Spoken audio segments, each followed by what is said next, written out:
والسلام على رسول الله وعلى آله وصحبه أجمعين.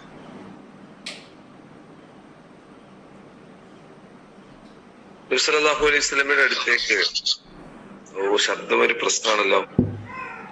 ആരാണ് മ്യൂട്ട് ചെയ്യാത്ത? ആരാണ് ഇവിടെ മ്യൂട്ടിന്റെ പ്രശ്നം കാണുന്നില്ലല്ലോ. അവിടെ തന്നെയാണ് പ്രശ്നം.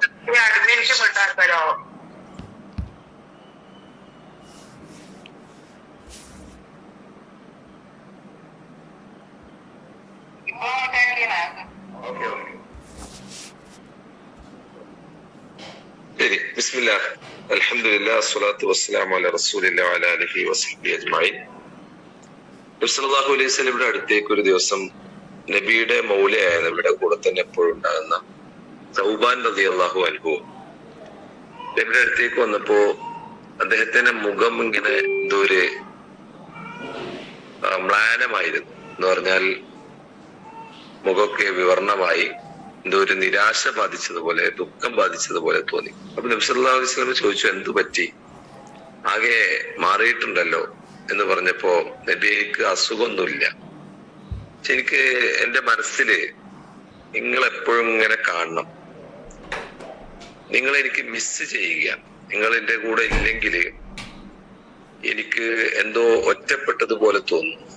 തന്നെയുമല്ല, ഞാൻ മരിച്ചു എന്നാല് പരലോകത്തെത്തിയാൽ ഇനി ഞാൻ സ്വർഗത്തിലാണെങ്കിൽ പോലും നബി സല്ലല്ലാഹു അലൈഹി വസല്ലം താങ്കളുടെ അടുത്തെത്താൻ പോലും എനിക്ക് പറ്റൂല. താങ്കൾ വലിയ സ്ഥാനത്തായിരിക്കും, എനിക്ക് സാധിക്കുകയില്ല. അതുകൊണ്ട് താങ്കളെ എനിക്ക് കാണാൻ പറ്റില്ല. ഇനി നരകത്തിലാണെങ്കിൽ തീരെ എനിക്ക് താങ്കളെ കാണാൻ സാധിക്കുകയല്ലോ. അതുകൊണ്ട് താങ്കളെ വിട്ടുപിരിയുന്നത് ആലോചിച്ച് വല്ലാത്ത സങ്കടം തോന്നുകയാണ്, വല്ലാത്ത നിരാശ തോന്നുകയാണ് എന്ന് നബി സല്ലല്ലാഹു അലൈഹി വസല്ലമയോട് സൗബാൻ റളിയല്ലാഹു അൻഹു പറയുമ്പോ, സൗബാൻ റളിയല്ലാഹു അൻഹുവിന് നബി സല്ലല്ലാഹു അലൈഹി വസല്ലമ ഓതി കൊടുക്കുന്ന ഒരു ആയത്ത് സൂറത്തു ആലി ഇംറാനിലെ സൂറത്തു നിസായിലെ ഒരു ആയത്ത് ഓതി കൊടുക്കുകയാണ്. വമൻ യുതിഇല്ലാഹ വറസൂല ഫഉലൈക മഅൽ ലദീന അൻഅമ അല്ലാഹു അലൈഹിം മിനൻ നബിയ്യീന വസ്സദീഖീന വശുഹദാഇ വസ്സാലിഹീൻ വഹസുന ഉലൈക റഫീഖ. അല്ലാഹുവിനെയും റസൂലിനെയും അനുസരിക്കുന്നവർ, അവർ അള്ളാഹു അനുഗ്രഹിച്ചവരുടെ കൂട്ടത്തിലായിരിക്കും. എന്ന് പറഞ്ഞാൽ നബിമാരുടെയും സത്യസന്ധന്മാരായ സിദ്ദീഖുകളുടെയും ശുഹദാക്കളുടെയും സ്വാലിഹുകളുടെയൊക്കെയും ഒപ്പമായിരിക്കും നാളെ ഉണ്ടാവുക. വഹസുന ഉലൈക റഫീഖ, എന്തൊരു നല്ല കൂട്ടാണത് എന്ന് അല്ലാഹു സുബ്ഹാനഹു വ തആല പറയുന്ന ഒരു ആയത്ത് ഓതി കൊടുക്കുകയാണ്. സൗബാൻ റളിയല്ലാഹുവിന് മാത്രം പ്രശ്നമല്ല, സൗബാൻ റളിയല്ലാഹുവിനെ പോലെ തന്നെ മറ്റുള്ള ആളുകളൊക്കെ ഇങ്ങനെ തന്നെയായിരുന്നു.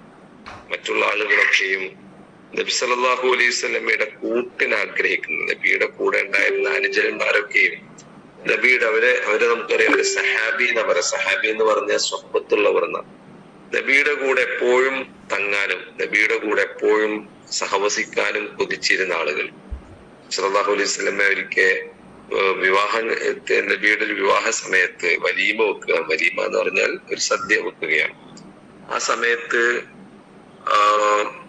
പിന്നെ സദ്യ കഴിഞ്ഞിട്ടും സൽക്കാരം കഴിഞ്ഞിട്ടും ആളുകൾ പിരിഞ്ഞു പോകുന്നില്ല. അവിടെ തന്നെ നബിയുടെ വീടുമായി ബന്ധപ്പെട്ട് ചുറ്റിപ്പറ്റി നിൽക്കുമ്പോൾ അതിനെ വിമർശിച്ചുകൊണ്ട് പോലും ഖുർആൻ ഇറങ്ങുന്നുണ്ട്. നിങ്ങളിങ്ങനെ നബിയെ ബുദ്ധിമുട്ടിച്ചുകൊണ്ട് എപ്പോഴും നബിയുടെ കൂടെ ഉണ്ടാവാൻ പറ്റില്ല എന്ന് പറഞ്ഞു. അങ്ങനെ നബിയുടെ കൂടെ തന്നെ ഉണ്ടാവണം എന്ന് ആഗ്രഹിച്ചുകൊണ്ട് നബിയുടെ സുഹബത്ത് ആഗ്രഹിച്ചിരുന്ന ഒരു കൂട്ടരായിരുന്നു സഹാബികൾ എന്ന് പറഞ്ഞാൽ. അബൂബക്കർ റളിയല്ലാഹു അൻഹു നബിയുടെ ഏറ്റവും അടുത്ത ആൾ. അബൂബക്കർ റളിയല്ലാഹു അൻഹു ഹിജറ പോകുന്ന സമയത്ത്, ഹിജറയുടെ സമയത്ത് അബൂബക്കർ റളിയല്ലാഹു അൻഹു മാത്രം അനുമതി ലഭിക്കുന്നില്ല. ഉമർ റളിയല്ലാഹു അൻഹു പോകുന്നു, മറ്റു സഹാബികളൊക്കെ പോകുന്നു. അബൂബക്കർ റളിയല്ലാഹു അൻഹു മാത്രം നബി സല്ലല്ലാഹു അലൈഹി വസല്ലം അനുവാദം കൊടുക്കുന്നില്ല. അങ്ങനെ പിന്നെ ഒരു ദിവസം രാത്രി നബി സല്ലല്ലാഹു അലൈഹി വസല്ലം അബൂബക്കർ റളിയല്ലാഹുവിന്റെ വീട്ടിലേക്ക് വരികയാണ്. അബൂബക്കറെ, ഹിജറക്ക് പോവാൻ തയ്യാറായിക്കോളൂ, ഞാനും ഉണ്ട് കൂടെ എന്ന് പറയുമ്പോ അബൂബക്കർ റളിയല്ലാഹു അൻഹു കരയുകയാണെന്നാണ്. സന്തോഷം കൊണ്ട് കരയാണ്. ആയിഷ റളിയല്ലാഹു അൻഹു പറയുന്നുണ്ട്, മകൾ ആയിഷ പറയുന്നുണ്ട്, എന്റെ ഉപ്പ ജീവിതത്തിൽ അങ്ങനെ ഇതുവരെ കരഞ്ഞിട്ടില്ല. സന്തോഷം കൊണ്ട് ഉള്ള കരച്ചിലാണെങ്കിലും അങ്ങനെ എന്റെ ഉപ്പ ജീവിതത്തിൽ ഇതുവരെ കരഞ്ഞിട്ടില്ല എന്ന് ആയിഷ റളിയല്ലാഹു അൻഹു പറയാണ്. അപ്പൊ നബിയുടെ കൂടെ പോവാനുള്ള ആ നബിയുടെ കൂടെ തന്നെ എനിക്ക് ഹിജ്റ പോകണം, ആ സുഹ്ബത്ത് കിട്ടണം എന്ന് ആഗ്രഹിച്ചു കൊണ്ടുള്ള ആ ഒരു സന്തോഷമാണ്. അപ്പൊ നബി സല്ലല്ലാഹു അലൈഹി വസല്ലമയുടെ കാലത്തുണ്ടായിരുന്ന ആളുകളൊക്കെയും ഇങ്ങനെ നബിയെ അങ്ങേയറ്റത്ത് സ്നേഹിക്കുകയും നബി കൂടെ ഉണ്ടാവണം എന്ന് ആഗ്രഹിക്കുകയും ചെയ്യുന്ന ആളുകളെ നബി സല്ലല്ലാഹു അലൈഹി വസല്ലം പറയുന്നുണ്ട്. എന്നാൽ എനിക്ക് ശേഷം ഒരു കൂട്ടർ വരും, അവര് മിൻ അശദ്ദി ഉമ്മത്തി ലിഹുബ്ബൻ നാസുൻ യകൂനൂന ബഅദി യവദ്ദു അഹദുഹും ലൗ റആനി ബിഅഹ്ലിഹി വമാലിഹി എന്ന് പറഞ്ഞാൽ എനിക്ക് ശേഷം എന്ന് പറഞ്ഞാൽ നിങ്ങൾക്കും സഹാബികളോട് പറയാം, നിങ്ങൾക്കും എനിക്കൊക്കെ ശേഷം ഒരു കൂട്ടർ വരും. അവർ എന്റെ കൂടെ എന്റെ ശേഷം വരുന്ന ആളുകളാണ്. അവർ എന്നെ കണ്ടിരുന്നെങ്കിൽ, എന്നെ ഒന്ന് കാണാൻ പറ്റിയിരുന്നെങ്കിൽ എന്ന് ആഗ്രഹിച്ചുകൊണ്ട് ജീവിക്കുന്ന ആളുകളായിരിക്കും എന്ന് നമ്മളെ കുറിച്ച് നബി ശേഷം വന്ന ആളുടെ താബികളും താബിക്ക് ശേഷം ഒക്കെ 14 നൂറ്റാണ്ടുകൾക്ക് അല്ലെങ്കിൽ ഇനി അന്തനാൾ വരെയും ഉള്ള ആളുകളെ കുറിച്ചാ പറയുന്നത്. അങ്ങനെയുള്ള ജനങ്ങളിൽ എന്റെ ഉമ്മത്തിൽ എന്നെ കാണണമെന്ന് ആഗ്രഹിക്കുന്ന ആളുകൾ നബി സല്ലല്ലാഹു അലൈഹി വസല്ലമയുടെ കൂടെ നാളെ പരലോകത്ത് നബി ഉണ്ടാവണം, എന്റെ കൂടെ നബി ഉണ്ടാവണം, അല്ലെങ്കിൽ നബിയുടെ കൂടെ നബി എവിടെയാണ് അവിടെ ആ സ്വർഗത്തിൽ ഞാനും ഉണ്ടാവണം എന്നാഗ്രഹിച്ച് ജീവിക്കുന്ന ആളുകൾ എന്നാണ്. അതാണ് പിന്നെ നബിയോടുള്ള സ്നേഹത്തിന്റെ ഒരു അടയാളമായിട്ട് നബി സല്ലല്ലാഹു അലൈഹി വസല്ലം പറയുന്നത്. അത് ആർക്കാണ് ലഭിക്കാന്ന് സൗബാൻ അള്ളാഹുവിനോട് പറയുന്നത്, അള്ളാഹുവിനെയും റസൂലിനെയും അനുസരിച്ച് ജീവിക്കുന്നവർ ആണ് നബിയോടുള്ള ഹുബിന്റെ മഹബത്തിന്റെ അടയാളം എന്ന് പറയുന്നത്. അള്ളി റസൂലും എന്താണോ നമ്മോട് ചെയ്യാൻ പറഞ്ഞത് അത് ചെയ്ത് ജീവിക്കുന്ന ആളുകൾക്ക് എന്ത് ചെയ്യാൻ പറ്റും? മഅല്ലദീന അൻഅംത അലൈഹിം മിനൻ നബിയ്യീന വസ്സിദ്ദീഖീന വശുഹദാഇ വസ്സാലിഹീൻ. അവർ സിദ്ദീഖീങ്ങളുടെ കൂടെ നബി അമ്പിയാക്കളുടെ കൂടെ നാളുണ്ടാവുന്നതാണ്. അപ്പൊ ഈ ഒരു ആഗ്രഹം നമ്മുടെ മനസ്സിലുണ്ടെങ്കിൽ തീർച്ചയായും നമുക്ക് അള്ളാഹിന്റെ റസൂലിന്റെ കൂടെ തന്നെ റസൂൽ നൽകുന്ന ഹൗദുൽ കൗസറിൽ നിന്ന് നമുക്ക് കുടിക്കാൻ സാധിക്കും. പക്ഷെ ഈ ആഗ്രഹം മനസ്സിലുണ്ടാവണം. പലപ്പോഴും നമുക്ക് പിന്നെ വേറെ കുറെ ആഗ്രഹങ്ങൾ അള്ളാഹിന്റെ റസൂൽ പറയുന്നത് പോലെ ലാ യുഅ്മിനു അഹദുക്കും ഹത്താ അകൂന അഹബ്ബ ഇലൈഹി മിൻ വലദിഹി വവാലിദിഹി വന്നാസി അജ്മഈൻ എന്നാണ്.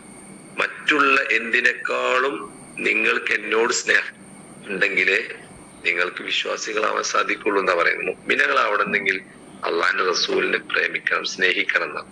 അപ്പൊ ആ സ്നേഹം പലപ്പോഴും നമ്മൾ മറ്റു പലതിനും പങ്കുവെച്ചു കൊടുക്കുക, മക്കൾക്ക്, ഭാര്യക്ക്, അതുപോലെ തന്നെ മാതാപിതാക്കൾക്ക്, സമൂഹത്തിലുള്ള അല്ലെങ്കിൽ നമ്മുടെ കൂടെ ജീവിക്കുന്ന മറ്റു ജനങ്ങൾക്കോ അതല്ലെങ്കിൽ നമ്മുടെ വീട്ടിലെ നമ്മുടെ ഭൗതികമായ സൗകര്യങ്ങളോടൊക്കെയും ഉള്ളത് കൊണ്ട് തന്നെ പലപ്പോഴും നമ്മൾ റസൂലിനോടുള്ള സ്നേഹം മറന്നു പോകുന്നൊരവസ്ഥ പലപ്പോഴും ഉണ്ടാവാറുണ്ട്. അതിനെ കുറിച്ച് റസൂൽ വാണിംഗ് ചെയ്യുന്നത് ഞാനായിരിക്കണം നിങ്ങൾക്ക് മറ്റെന്തിനേക്കാളും സ്നേഹം. ആ സ്നേഹ പ്രകടനം എങ്ങനെയാണ് റസൂൽ പറഞ്ഞത്? അള്ളാഹുവിനെയും റസൂലിനെയും മറക്കാതെ റസൂലും അള്ളയും പഠിപ്പിച്ചു തന്നതിനെ ജീവിതത്തിൽ പകർത്തുമ്പോഴാണ് റസൂലിനോടുള്ള സ്നേഹം പ്രകടമാവുക. അത് കൂടെ ഉണ്ടെങ്കിൽ, അവർ രണ്ടുപേരും നമ്മുടെ കൂടെ ഉണ്ടെങ്കിൽ നാളെ പരലോകത്തും നമുക്ക് അവരുടെ കൂടെ ഉണ്ടാവാൻ സാധിക്കും എന്നതാണ് നബി സല്ലല്ലാഹു അലൈഹി വസല്ലം പഠിപ്പിക്കുന്നത്. അർത്ഥത്തിൽ നബിയെയും നബി കൊണ്ടുവന്ന സന്ദേശത്തെയും ഒക്കെ മനസ്സിലാക്കാനും നബിയുടെ കൂടെ ഉണ്ടാവണമെന്ന് ആഗ്രഹിക്കാനും സ്നേഹിക്കാനും ഒക്കെ നമുക്ക് സാധിക്കേണ്ടതിന് അല്ലാഹു നമ്മെ അനുഗ്രഹിക്കുമാറാവട്ടെ. വാഖിറു ദഅവാനാ അൽഹംദുലില്ലാഹി റബ്ബിൽ ആലമീൻ. അസ്സലാമു അലൈക്കും.